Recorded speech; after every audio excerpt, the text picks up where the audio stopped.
जय मां शारदे। ज्योतिष में केतु ग्रह को एक अशुभ ग्रह माना जाता है, लेकिन ऐसा भी नहीं है कि हमेशा केतु बुरा फल ही देता हो। इस ग्रह से लोगों की आध्यात्मिक शक्ति, वैराग्य, मोक्ष, तंत्र साधना, बुद्धि, बुद्धिमत्ता, मर्मज्ञ अंतर्दृष्टि, डिटैचमेंट, कल्पना, भ्रम, मानसिक योग्यता की शक्ति का पता लगाया जाता है। राहु सिर का प्रतिनिधित्व करता है और केतु सांप की पूंछ का प्रतीक है। ज्योतिष में केतु नर ग्रह के रूप में माना जाता है, लेकिन कुछ ज्योतिषी इसे तटस्थ या नपुंसक ग्रह मानते हैं। यह स्वभाव से मंगल के समान क्रूर होता है। अश्वनी, मघा और मूल नक्षत्र का स्वामी केतु ग्रह होता है। लाल किताब के अनुसार कुंडली के किसी भाव में यदि शुक्र और शनि एक साथ बैठा हो तो मनसुई ग्रह के रूप में उच्च का केतु बन जाता है। यानी नकली केतु उच्च का बनता है जब कुंडली के किसी भी भाव में शुक्र और शनि एक साथ बैठे हों। लेकिन यदि कुंडली के किसी भी भाव में चंद्रमा और शनि एक साथ बैठे हों तो नीच का नकली केतु बन जाता है। बृहस्पति, राहु और शुक्र इसके मित्र ग्रह हैं। मंगल, चंद्रमा, बुध और सूर्य इसके शत्रु ग्रह हैं। शनि समभाव रखता है। लाल किताब में केतु को दरवेश के रूप में माना गया है। इसका संबंध इस लोक से कम और उस लोक यानी परलोक से ज्यादा माना जाता है। केतु इस भवसागर से मुक्ति दिलाने वाला यानी मोक्ष दिलाने वाला ग्रह माना जाता है। केतु दया का संदेशवाहक है, यात्राओं का कारक है और जीवन यात्रा के गंतव्य तक जातक को ले जाने में सहायक ग्रह होता है। मंगल, बुध और गुरु ये तीनों ही केतु में समाहित होते हैं। लाल किताब के अनुसार ये तीन केतु के भाग हैं। केतु में 3 कुत्ते समाहित हैं। लाल किताब के अनुसार ये 3 कुत्ते के भाग हैं।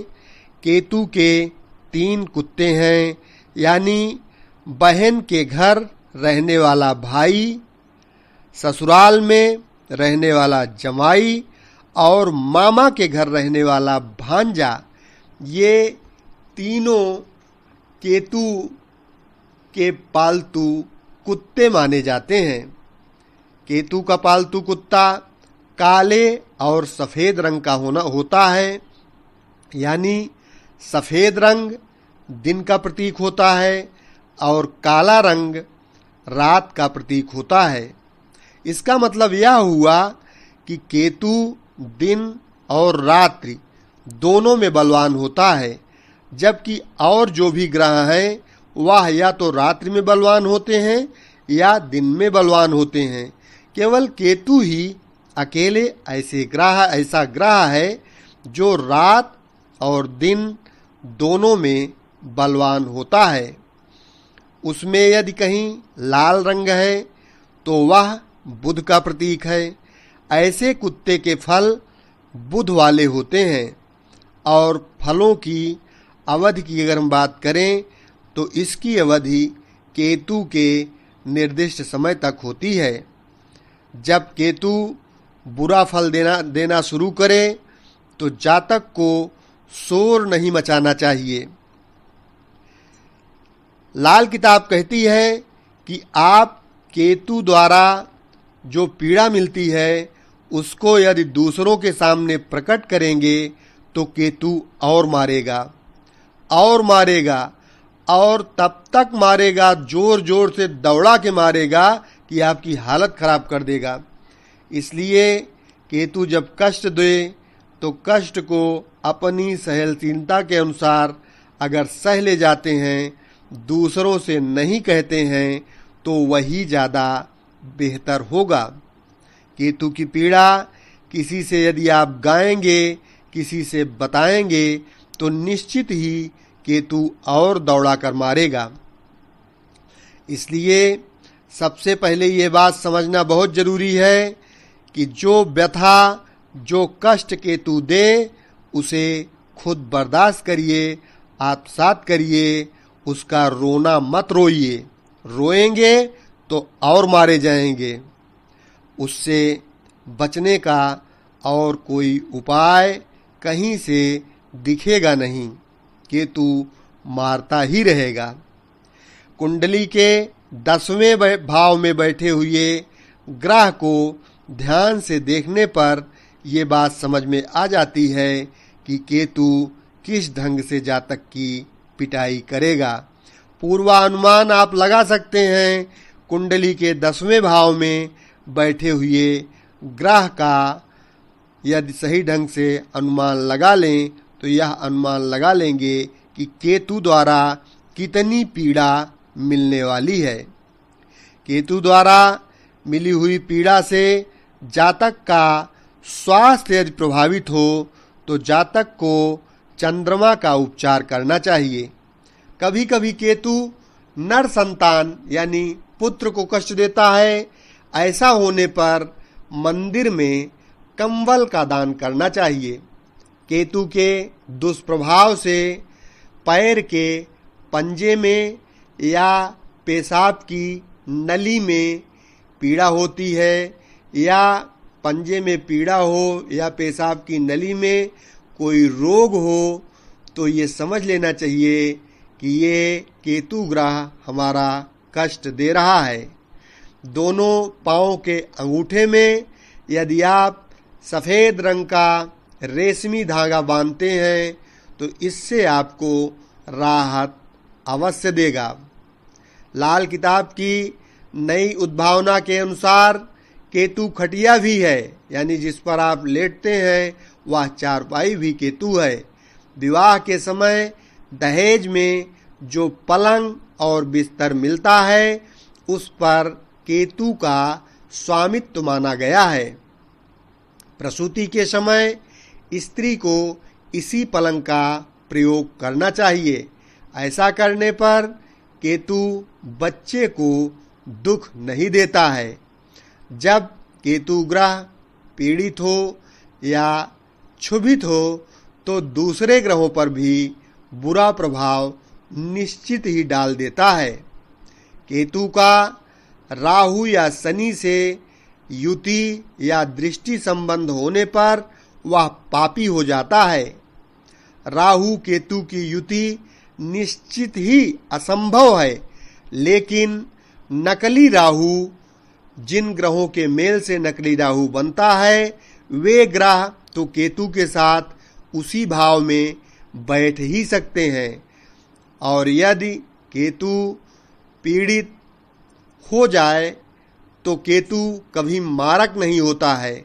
वह किसी संबंधी की मृत्यु का कारण भी नहीं बनता है। वह अन्य प्रकार के कष्ट तो दे देता है, लेकिन मारने का अधिकार केतु को नहीं है। वह कष्ट बराबर देगा। वैसे भी देसी कहावत है, शैतान कष्ट दे सकता है, हलाकान कर सकता है, लेकिन जान लेने का हक उसको नहीं मिला है। पापी होने पर केतु प्रायः घर को, घर की स्त्रियों को और बच्चों को पीड़ित करता है। जब कुंडली में सूर्य या गुरु ग्रह अपने शत्रु ग्रहों द्वारा पीड़ित होते हैं तो वे केतु के अशुभ फल जरूर उत्पन्न कर देते हैं। और केतु जब अशुभ होता है तो वह निश्चित ही बच्चों को कष्ट देता है। कुंडली में बृहस्पति ग्रह जब भी कभी फंसता है तो बलिदान केतु का ही होता है। यानी बृहस्पति जब अच्छा होता है तो केतु अच्छा होगा, और बृहस्पति जब खुद फंसता है तो केतु का बलिदान कर देता है। कुंडली के पहले भाव में, कुंडली के दूसरे भाव में, कुंडली के तीसरे भाव में, कुंडली के चौथे भाव में, कुंडली के छठे भाव में और कुंडली के 8वें भाव में बैठा हुआ केतु मंदा माना जाता है। ऐसे जातकों को 2 रंग वाला कंबल यदि जिसको ज़रूरत है ज़रूरतमंदों को दान देंगे तो राहत मिलती है। नींबू यदि जल में प्रवाहित करें, बहते हुए जल में नींबू डालें, तब भी राहत मिल जाती है। और सबसे अच्छा उपाय तो गणेश भगवान के मंत्र का जाप करने से लाभ मिल जाता है। कुंडली में बृहस्पति, मंगल और बुध यदि उत्तम हो तो केतु अच्छा माना जाता है। कुंडली के किसी भी भाव में सूर्य और बुध यदि एक साथ बैठे हों तो मंगल नेक हो जाता है, और यदि मंगल नेक तो राहु अच्छा, शनि अच्छा तो शुक्र अच्छा, शुक्र अच्छा तो केतु अच्छा, सूर्य अच्छा तो चंद्रमा अच्छा, चंद्रमा अच्छा तो गुरु अच्छा, गुरु अच्छा तो मंगल नेक की संभावना होती है। इस प्रकार से ग्रहों की स्थिति समझकर फलादेश करना चाहिए। कुंडली के किसी भाव में केतु का शत्रु चंद्रमा और मंगल यदि एक साथ बैठा हो तो केतु को ऑटोमेटिक डेंट लग जाता है, यानी केतु मंदा फल देने लगता है। यानी केतु किसी भी समय अपना मंदा फल जातक को अपने समय पर दे सकता है। यदि जातक नेक दिल वाला है, अच्छा काम यानी दूसरे की भलाई करने वाला हो, तो ये समझ लेना चाहिए कि इसका केतु अच्छा है। दूसरे के फायदे के लिए सोचने वाला व्यक्ति अच्छा केतु वाला होता है, यानी नेक सोच वाला व्यक्ति, नेक दिली वाला व्यक्ति अच्छे केतु वाला होता है। यदि कुंडली में केतु खराब है तो धुआं यानी 2 रंग का, 2 तरफ की बात करने वाला इंसान खुद को समझदार समझता है और दूसरों में गलती निकालता रहता है। उसे सुधारने के लिए पीड़ित करने की भी सोचता रहता है।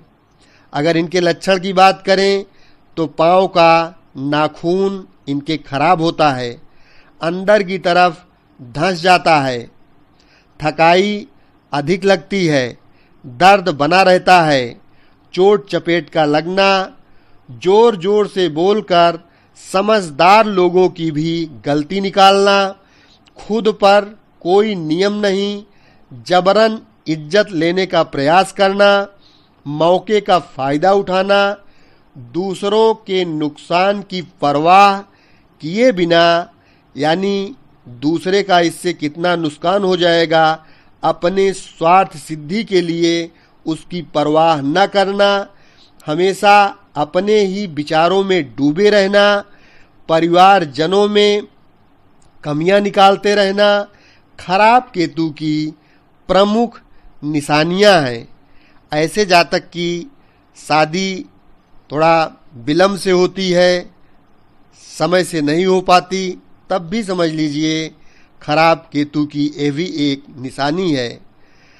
पुत्र संतान जल्दी नहीं होते और यदि होते भी हैं तो बहुत अच्छा आचार विचार गार्जियन के साथ उनका नहीं रहता है।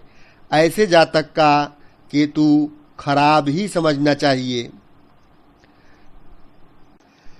पुत्र संतान केतु की निशानी है, लेकिन खराब केतु है तो पुत्र दिल से साथ नहीं देगा।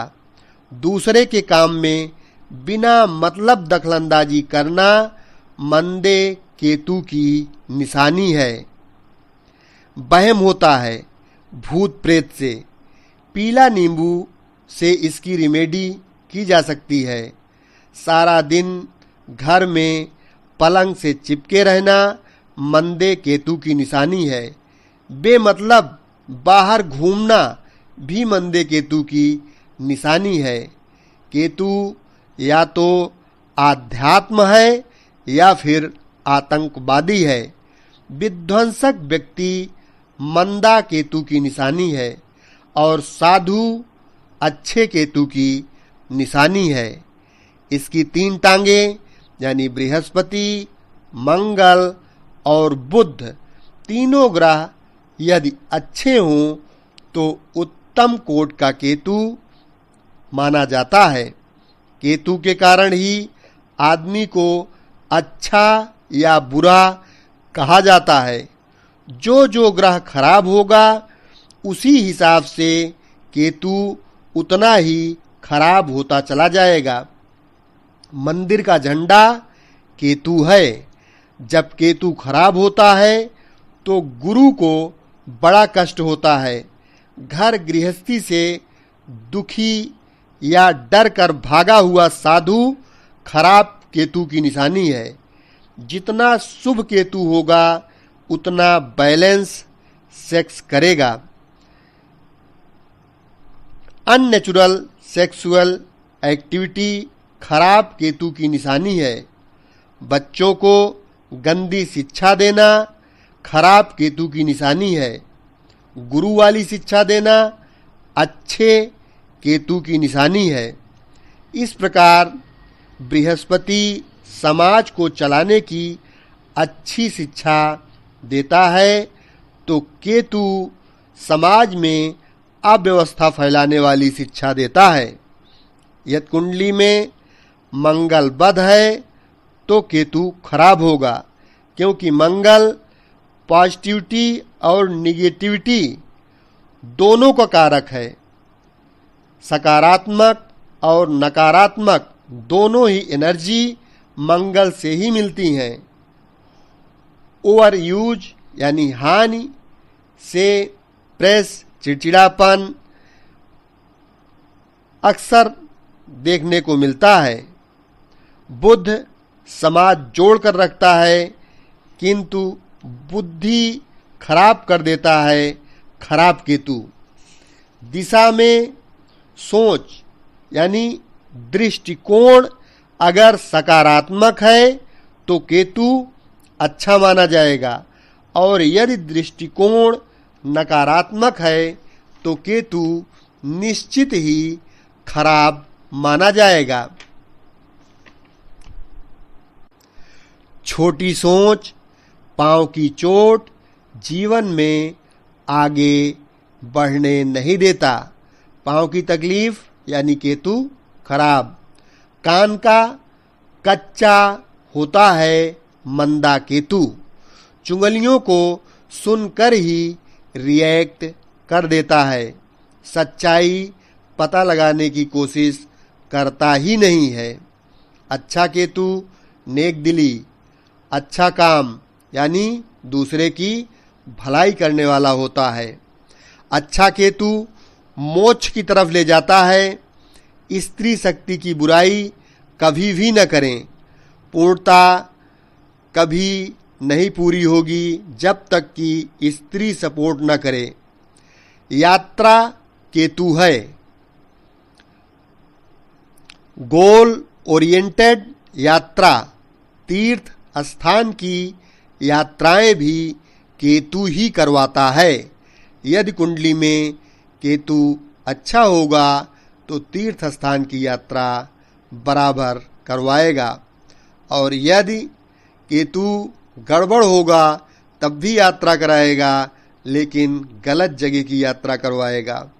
आदमी दिन भर दौड़ेगा, रात भर दौड़ेगा, परिणाम पॉजिटिव नहीं आएगा, सिर्फ निगेटिव ही आएगा। तो मान लेना चाहिए कि केतु कुंडली में कहीं न कहीं से खराब जरूर है।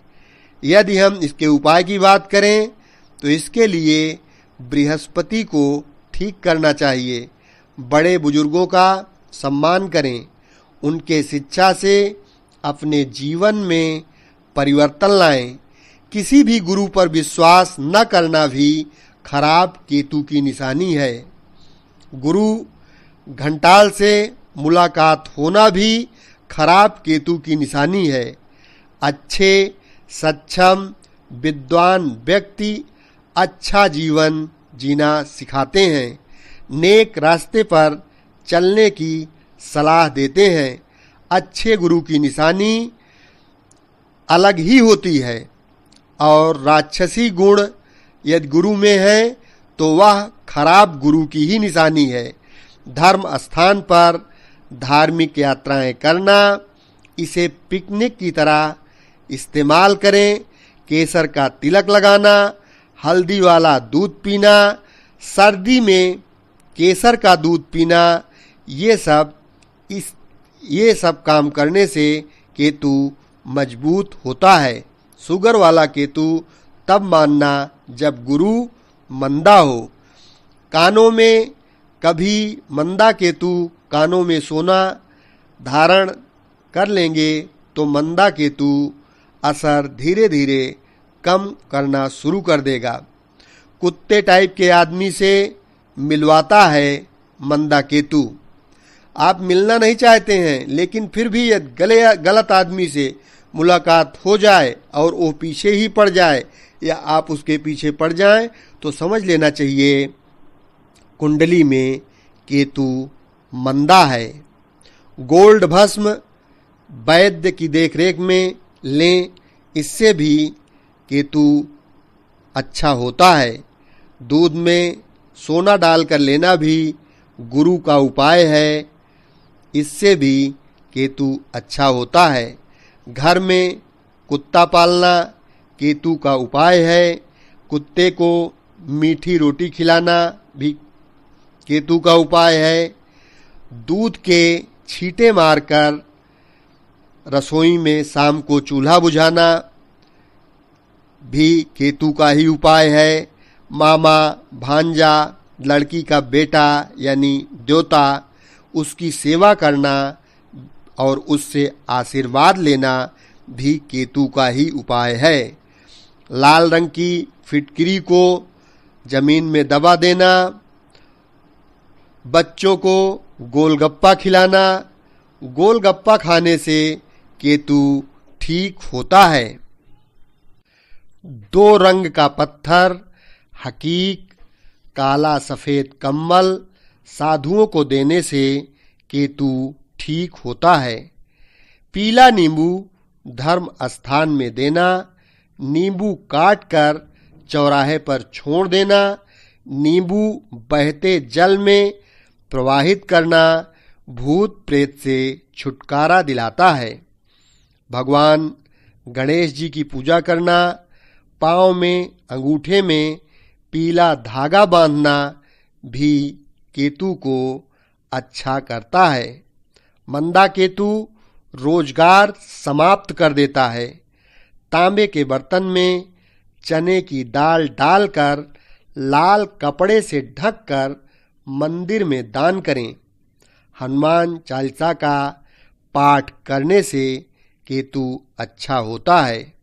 गेट के पास बैठे कुत्ते को देखकर खुश हुए तो समझ लीजिए केतु अच्छा है, और यदि गेट के पास कुत्ता बैठा है उसको देखकर गुस्सा आया, नाराज हुए तो ये समझ लेना चाहिए केतु मंदा है। कबूतर बुध के खराबी की निशानी है। कबूतर को बाहर दाना दें, अपने घर में दाना नहीं देना चाहिए। बाहर दाना देंगे तो बुध ग्रह मजबूत होगा, क्योंकि कबूतर बुध का कारक माना जाता है।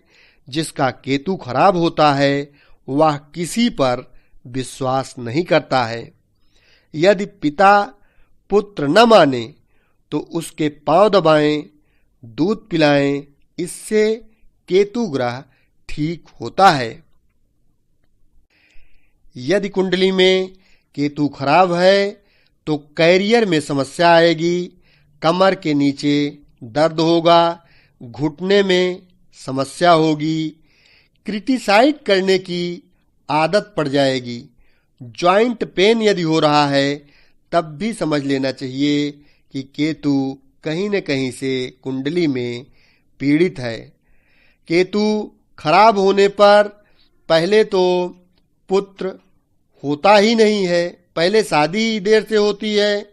शादी यदि हो भी गई तो पुत्र होने में समस्या, और पुत्र हुआ तो आज्ञाकारी होने में समस्या। ये सब समस्याएं केतु ग्रह के मंदे होने से जातक को झेलनी पड़ती हैं।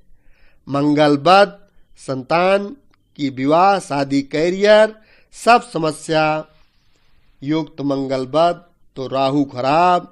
मंगल गुस्से में बुलवाता है, राहु गाली गलौज करवाता है। यह हमारी संस्कृति का है ही नहीं। राहु विदेशी है, यानी हमारे यहाँ का राहु नहीं है। अगर विदेशी चीज़ें, विदेशी कल्चर ज़्यादा पसंद कर रहे हैं तो मान लेना चाहिए कि राहु बिगड़ा हुआ है। शनि लग्न पर बैठा तो लग्न खराब। बर्फ का पहाड़ है, यानी ऑक्सीजन है ही नहीं। पहला भाव जमीन मंगल की है, मालिक सूर्य है।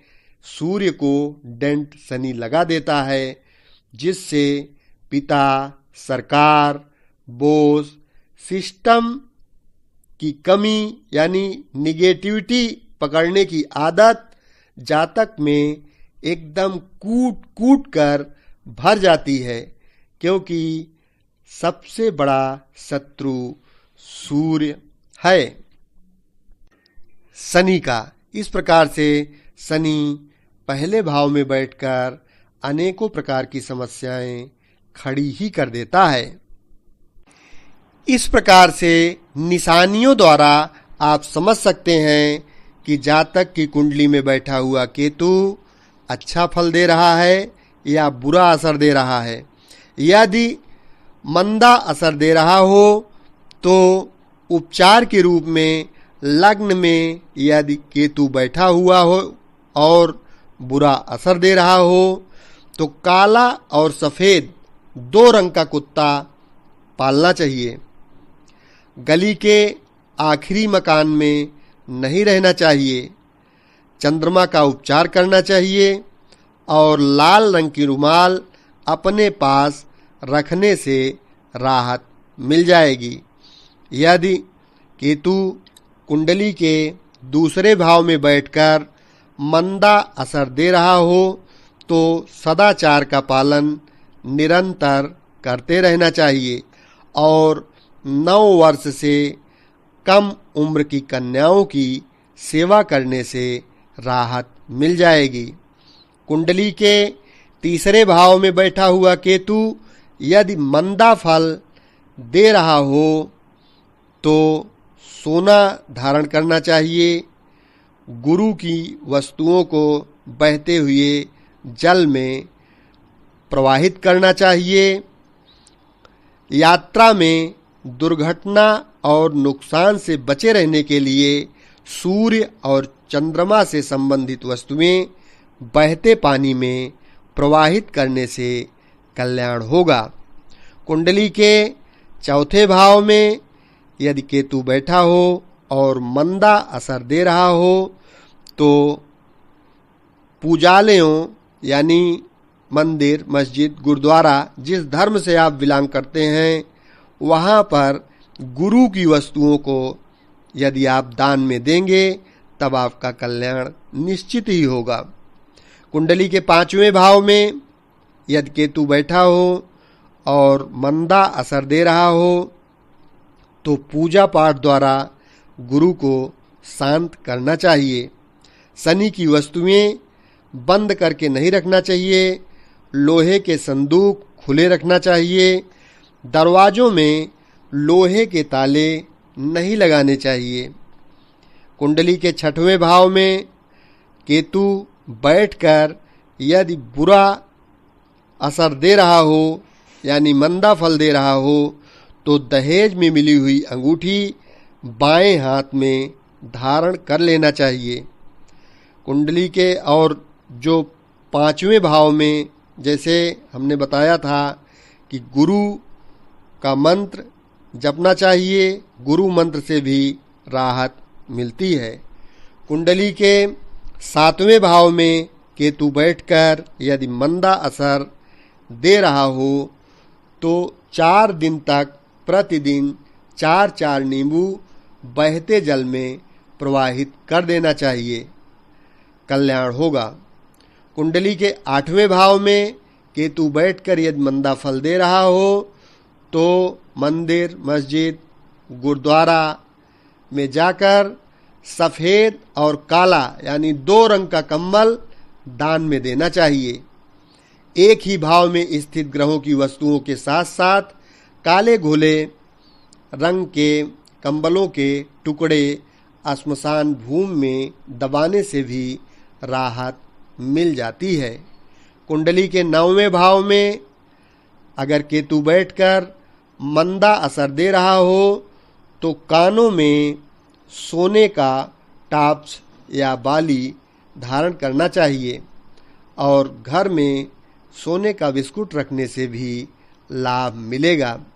कुंडली के 10वें भाव में यदि केतु बैठकर मंदा फल दे रहा हो तो घर की नींव के पत्थर के नीचे दूध और शहद दबवा देना चाहिए। 48 वर्ष की आयु के बाद घर में पालतू कुत्ता अवश्य रखना चाहिए। चांदी के बर्तन में शहद रखने से भी राहत मिल जाती है। अच्छा व्यवहार और अच्छा चाल चलन बनाए रखने से केतु खुश होता है, इससे भी लाभ मिल जाता है। कुंडली के 11वें भाव में केतु बैठकर यदि मंदा असर दे रहा हो तो काला कुत्ता पालना चाहिए। कुंडली के 12वें भाव में केतु यदि मंदा असर दे रहा हो तो अंगूठे को दूध में डुबोकर चूसने से लाभ मिलता है, लेकिन यह उपाय यदि कोई पुत्र न हो तब ही करना चाहिए। काला धोला कुत्ता पालें, इससे लाभ मिल जाएगा। केतु के सामान्य उपचार की बात करें तो गणेश चतुर्थी और गणेश पूजा के दिन उपवास रखना चाहिए। तिल, नींबू और केले का दान करना चाहिए। घर में काला धोला कुत्ता पालें या ऐसे कुत्ते की सेवा करनी चाहिए। अच्छा व्यवहार और अच्छा आचरण करने से केतु खुश होता है। 9 वर्ष से कम उम्र की कन्याओं को खट्टी चीज़ें देने से केतु प्रसन्न होता है। काले धोले तिल बहते पानी में विसर्जित करने से भी केतु ग्रह की शांति होती है। केतु ग्रह की शांति के लिए सबसे अच्छा उपाय तांत्रिक मंत्रों का जाप करना होता है। ओम ह्रीं केतवे नमः। ओम ह्रीं केतवे नमः।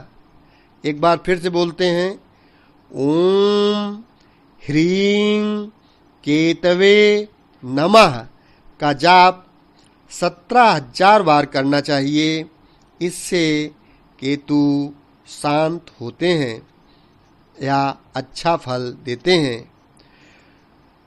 यदि कुंडली में केतु मंदा फल दे रहे हों तो दूसरे मंत्र की हम बात करें तो यह तांत्रिक मंत्र भी बहुत उपयोगी मंत्र है। इसका भी जाप 17,000 बार करके विधि विधान से पुरस्चरण करना चाहिए। ओम स्त्रांग स्त्रीं स्त्रौं सह केतवे नमः। ओम स्त्रांग स्त्रीं स्त्रौं सह केतवे नमः। अगर तीसरे तांत्रिक मंत्र की बात करें तो ओम क्रीं क्रीं केतवे नमः। एक बार फिर बताते हैं, ओम क्रीं क्रीं केतवे नमः। इस मंत्र का भी जाप 17,000 बार करके पुरस्चरण करना चाहिए। अगर केतु के नाम मंत्र की बात करें तो ओम कें केतवे नमः। ओम कें केतवे नमः। इस मंत्र के भी जाप करने से केतु प्रसन्न होते हैं। जप संख्या की अगर बात करें तो 17,000 बार यह जाप भी करना चाहिए। केतु का पौराणिक मंत्र ओम पलाश पुष्प संकाशं तारकाग्रहमस्तकं रौद्रं रौद्रात्मकं घोरं तम केतुं प्रणमाम्यहम्। एक बार फिर से बताते हैं, ओम पलाश पुष्प संकाशं तारकाग्रहमस्तकं रौद्रं रौद्रात्मकं घोरं तम केतुं प्रणमाम्यहम्। यह केतु का पौराणिक मंत्र है। इसकी भी जप संख्या 17,000 ही है। इसका पुरस्चरण करने से निश्चित ही केतु ग्रह शांत होते हैं, प्रसन्न होते हैं और अच्छा फल देना शुरू कर देते हैं। यदि अभी तक यह चैनल सब्सक्राइब न किए हों तो सब्सक्राइब कर लें, बेल वाली घंटी की बटन भी दबा दें जिससे आपको नोटिफिकेशन समय समय पर मिलता रहे। ज्योतिष के बारे में, वास्तुशास्त्र के बारे में, हस्तरेखा के बारे में हम सारी जानकारी धीरे धीरे करके एथेंटिक जानकारी इस चैनल के माध्यम से आपको देते रहेंगे। धन्यवाद।